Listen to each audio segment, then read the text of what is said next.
Hello friends, welcome to my channel. आज हम बात करने वाले हैं मंगलम सीमेंट के बारे में। तो यहाँ पर ये स्टॉक को मैं काफ़ी टाइम से होल्ड करता था, तो इसके बारे में वीडियोस में काफ़ी डाल भी चुका हूँ। तो यहाँ पर मैं जस्ट दिखा देता हूँ। तो यहाँ पर ये आप देख सकते हो मंगलम सीमेंट के बारे में ये वीडियोस आपको नज़र आएंगे मेरे चैनल पे। तो इसके अंदर बाइंग अपॉर्चुनिटी जब थी वो टाइम पे भी अलग से एक वीडियो बनाया था, तो यहाँ पर देख सकते हो। और ये पहले जो वीडियोस थे इसके बारे में, और टारगेट जब नज़दीक आ रहा है उसके बारे में भी 3 महीने पहले वीडियो डाला था। तो ये देखो, बहुत बार टारगेट के आसपास आके या टारगेट को टच करके भी रिटर्न आया, लेकिन वो टाइम पे मैंने टारगेट सेट करके नहीं रखा था। इसका मतलब है कि मैंने ऑर्डर लगा के नहीं रखे थे, इस वजह से वो टारगेट चले नहीं गए। नहीं तो ये कब का ये स्टॉक मेरे पोर्टफोलियो से चला जाता। लेकिन इसको मैंने लॉन्ग टर्म के लिए अलग से एक पोर्टफोलियो में भी अलग से भी लेके रखा है नीचे के भाव पे। ठीक है, तो वो भी है। और साथ में इसको जो ट्रेडिंग के लिए मैंने लिया था उनमें से भी मैं ये स्टॉक को निकाल चुका हूँ। तो इसमें प्रॉफिट ले लिया है मैंने। ठीक है, तो उसका वीडियो आज बना रहा हूँ, लेकिन उसका मैंने पहले ही बता दिया है स्क्रीनशॉट निकाल के कि कौन से डेट को। तो 11 अक्टूबर के दिन मैंने टेलीग्राम चैनल पे अपडेट दे दिया था कि ये स्टॉक में से मैंने प्रॉफिट लेके निकल चुका हूँ। ठीक है, तो यहाँ पर ये 21% का प्रॉफिट लिया था। देखो, काफ़ी टाइम से ये स्टॉक को होल्ड कर रहा था, लेकिन ये स्टॉक देखो अप्स एंड डाउन काफ़ी कर रहा था। और बाकी बहुत सारे स्टॉक में से मैं तो ऑलरेडी निकल चुका हूँ, लेकिन ये जो स्टॉक है काफ़ी टाइम से दबा हुआ नज़र आ रहा था या अच्छा परफॉर्म नहीं कर रहा था। तो लेकिन ये स्टॉक के अंदर से मैंने प्रॉफिट लिया है और ये स्टॉक में से मैं निकल चुका हूँ। ठीक है, तो ये स्टॉक यहाँ पर मैं जस्ट कौन से भाव पे लिया था और कौन से भाव पे बेचा। तो देखो, बेचा है ये 381 के आसपास में मैंने बेच दिया है इसको, 380 के। तो इसका मैंने स्क्रीनशॉट भी डाला था मेरे टेलीग्राम चैनल पे, वो मैं दिखा देता हूँ। और ऊपर से यहाँ पर ये स्टॉक देखो कब से होल्ड कर रहा था, इसकी वीडियोस यहाँ पर आपने अगर जो पुराने इन्वेस्टर्स है या पुराने व्यूवर्स है यहाँ पर, उन्होंने ये चीज़ देखी होगी। ठीक है, तो और ये वीडियोस के लिंक मैं दे दूंगा, तो वहाँ से आप ये चीज़ें देख भी सकते हो। और यहाँ पर ये स्टॉक अभी कैसा है, और ये देखो, फिर भी इसको मैंने कुछ स्टॉक इसके लॉन्ग टर्म के लिए भी रखे हैं मंगलम सीमेंट, क्योंकि ये बिरला ग्रुप की कंपनी है, बीके बिरला ग्रुप, यहाँ पर देख सकते हो। ठीक है, तो ये बिरला ग्रुप के अंदर आती है यहाँ पर ये। और इनके ब्रांड्स देख सकते हो कौन से ब्रांड है, तो इनके प्रोडक्ट और ब्रांड यहाँ पर देख लो। उत्तम बिरला सीमेंट, ये सीमेंट सेक्टर की कंपनी। तो ये स्टॉक को काफ़ी टाइम से होल्ड किया। और इसके फंडामेंटली ये स्टॉक कैसा है यहाँ पर ये भी मैं दिखा देता हूँ। तो देख सकते हो, 1000 करोड़ की, 1052 करोड़ की ये कंपनी है। 383 का अभी भाव चल रहा है, 234 का इसका लो रह चुका है, 392 का हाई मार के आई है, 45 का इसका पी है। आर ओ ई कम है, 275 का इसका बुक वैल्यू है, 10 का यहाँ पर ये फेस वैल्यू है। डिविडेंड बहुत थोड़ा देती है, तो कंपनी डिविडेंड देने वाली कंपनी है, लेकिन काफ़ी कम देती है। और अगर हम इसके 1 ईयर के रिटर्न्स देखें तो देखो, ये ऊपर से नीचे आया, फिर ऊपर गया, फिर नीचे, फिर ऊपर, कि अभी थोड़ा ऊपर की तरफ आता हुआ नज़र आ रहा है। नहीं तो ये स्टॉक में से मैं कब का निकल जाता, लेकिन ये गिरावट इसने दिखाई थी, तो इस वजह से जल्दी इसमें से नहीं निकलने मिला। ठीक है, और अगर हम 3 साल के चार्ट्स देखेंगे तो देखो 3 साल में ये स्टॉक जो है लगभग आपको नज़र आएगा। देखो 3 साल में भी उसी तरीके से परफॉर्म कर रहा है, ऊपर से नीचे आया, फिर यहाँ पर ये डाउन साइड ही नज़र आया, फिर अभी थोड़ा ऊपर आता हुआ नज़र आ रहा है। लेकिन यहाँ पर 3 साल में एक टाइम पे 500 रुपये के रेंज में था 2021 में। तो 500 का रेंज आना बाकी है, 500 का भाव इसमें देखना बाकी है इसके अंदर। और 5 साल में देखो इसका भाव क्या था, तो 5 साल में भी वही है भाव। ठीक है, और इसके पहले ये 200 के रेंज में मिल रहा था 2018 में, वहाँ से ये ऊपर से फिर नीचे आके ये और भी कम हुआ था।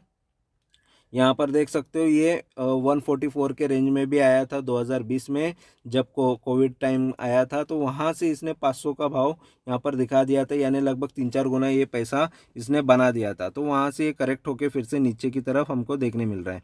और 10 साल की बात करेंगे तो देखो 10 साल में ये स्टॉक देखो काफ़ी उतार चढ़ाव दिखा रहा है, ऊपर से नीचे। तो ये इसमें ट्रेडिंग काफ़ी हो सकती थी। तो यहाँ पर देख सकते हो जब जब ये डाउन पे आए और थोड़ा थोड़ा प्रॉफिट अगर किसी को लेना रहता है, तो ट्रेडिंग के हिसाब से इसमें काफ़ी उतार चढ़ाव देखने मिला है। और मैक्स की बात करेंगे तो मैक्स में भी उसी तरीके के इसके चार्ट नज़र आ रहे हैं, यानी ये यहाँ पर देख लो लगभग 70 के रेंज से ये चलते आ रहा है। ठीक है, तो यहाँ पर 68 का भी रेंज यहाँ पर नज़र आ रहा है।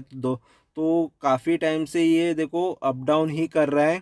ठीक है, तो जिससे क्या होता है कि इसमें ट्रेडिंग ही हो सकती है, क्योंकि ये चार्ट्स इसके ऊपर की तरफ ज़्यादा जाते हुए नहीं नज़र आ रहे। फिर भी ये स्टॉक को मैंने थोड़े बहुत स्टॉक रखे हैं, इसके लेके रखा है और बाकी इसको मैंने निकाल दिए है। ठीक है, और आगे हम देखेंगे, क्योंकि ये सीमेंट सेक्टर की कंपनी काफ़ी टाइम से दबी हुई भी है, तो अगर इसने अच्छे और भी परफॉर्म किया, सेल्स अच्छे किए, तो शायद ये और भी अच्छे रिटर्न दे सकती है। और अगर हम देखेंगे इसमें पॉजिटिव नेगेटिव चीज़ों की बात करेंगे तो प्रोमोटर की होल्डिंग यहाँ पर बढ़ रही है, इंक्रीज़ हुई है, ये चीज़ अच्छी है। और बाकी इसके चार नेगेटिव चीज़ें, इसका इंटरेस्ट कवरेज रेशियो और पुअर सेल्स ग्रोथ और रिटर्न ऑन इक्विटी ये ख़राब है और डिविडेंड पे आउट भी कम है। तो ये 3-4 चीज़ें इसकी नेगेटिव है। और पीयर कंपैरिजन में ये सीमेंट सेक्टर की कंपनी है नॉर्थ इंडिया में, और अल्ट्राटेक सीमेंट नंबर 1 पे आ रही है। देखो 2 लाख करोड़ की 2,41 करोड़ की कंपनी है। श्री सीमेंट 96,000 करोड़ की है, और यहाँ पर 87,000 करोड़ की अंबुजा सीमेंट है। फिर बाद में एसीसी है यहाँ पर 37,000 करोड़ की। फिर 25 करोड़ की जेके सीमेंट है, 25,000 करोड़। और फिर नुवोको विस्टास ये कंपनी है 13,000 करोड़। फिर बिरला कॉरपोरेशन है, ये भी कंपनी लगभग 9,800 करोड़ की है, और ये 1,000 करोड़ की सबसे छोटी कंपनी है मंगलम सीमेंट। ठीक है, और क्वार्टरली रिजल्ट्स की बात करेंगे तो देखो 226 करोड़ का कंपनी सेल कर रही थी जून 2020 में, और अभी सेल कर रही है देखो 421 करोड़ का। तो थोड़ा ग्रो हुआ है सेल्स, तो ये चीज़ अच्छी है। और लास्ट जो ईयर था या लास्ट क्वार्टर था उसके 459 थे, तो थोड़ा सा सेल्स में डाउन अभी हमको नज़र आ रहा है। लेकिन नेट प्रॉफिट की बात करेंगे 14 करोड़ से लेके अभी 16 करोड़ तक का नेट प्रॉफिट किया है। बीच में यहाँ पर लॉस भी किया था कंपनी ने, यहाँ पर 27 करोड़ का लॉस किया था। फिर प्रॉफिट लास्ट क्वार्टर में तो 1 करोड़ का प्रॉफिट किया था। फिलहाल मार्च में 16 करोड़ किया है, जून में 15 करोड़। तो अभी 15 और 16 करोड़ का कंपनी नेट प्रॉफिट कर रही है क्वार्टरली। और प्रॉफिट एंड लॉस की बात करेंगे तो देखो इसके यहाँ पर 2012 से आपको नज़र आएगा 631 करोड़ का यहाँ पर सेल कर रही है। अभी यहाँ पर 1800 करोड़ तक का सेल पहुँचा है, तो 3 गुना तो यहाँ पर सेल हुआ है जस्ट 10 साल के अंदर, 10-11 साल के अंदर। और नेट प्रॉफिट देखो 56 करोड़ से यहाँ पर 17 करोड़ का नेट प्रॉफिट है। तो प्रॉफिट कम होता हुआ नज़र आ रहा है, क्योंकि इसमें बीच बीच में ये लॉस भी कर रही है कंपनी। 76 करोड़ का यहाँ पर 2020 में एक प्रॉफिट किया, फिर उसके बाद 2021 में और उससे अच्छा किया, फिर थोड़ा कम हुआ, तो उसके बाद तो और ही कम होता हुआ हमको नज़र आ रहा है। तो यहाँ पर इसके पीछे वजह होती है, मोस्ट ऑफ जो भी वजह होती है उसके एक्सपेंस को लेके। एक्सपेंस अगर ज़्यादा हो जाता है तो प्रॉफिट कम बचता है, तो इस वजह से प्रॉफिटेबिलिटी कम नज़र आ रही है। और स्टॉक देखो फिर भी इन्वेस्टर को 10 साल से 14% सालाना रिटर्न दे रहा है। इसका मतलब है इन्वेस्टर को नुकसान नहीं करा रहा है। ठीक है, 5 साल से 11% के रिटर्न दे रहा है सालाना, 3 साल से 27% है। जस्ट 1 साल में ये थोड़ा बहुत कम दिया है रिटर्न इसने, 3% का ही। और बैलेंस शीट की बात करेंगे तो देखो बैलेंस शीट में आपको नज़र आएगा ये 729 करोड़ का यहाँ पर रिजर्व है, और बोरोविंग इसकी 621 करोड़ की है। तो बोरोविंग इसकी आपको यहाँ पर थोड़ी कम होती हुई नज़र आएगी, लेकिन लोन तो कंपनी पर ज़्यादा ही है फिर भी। और अगर हम इसके शेयर होल्डिंग पैटर्न की बात करेंगे तो देखो शेयर होल्डिंग में 36% है प्रोमोटर के पास। देखो थोड़ा सा बढ़ गया है, प्रोमोटर्स उसके शेयर्स खरीद रहे हैं। यहाँ पर देख सकते हो शेयर्स खरीदते हुए आ रहे हैं प्रोमोटर्स, काफ़ी कम थे पहले। तो अभी 36% तो प्रोमोटर के पास है। फॉरेन के इन्वेस्टर के पास भी देखो अच्छा खासा इन्वेस्टमेंट है, फॉरेन के इन्वेस्टर इसमें इन्वॉल्व है, उन्होंने भी शेयर्स बढ़ाए हैं। और डीएस के पास भी अच्छे शेयर्स है, लगभग 2.62।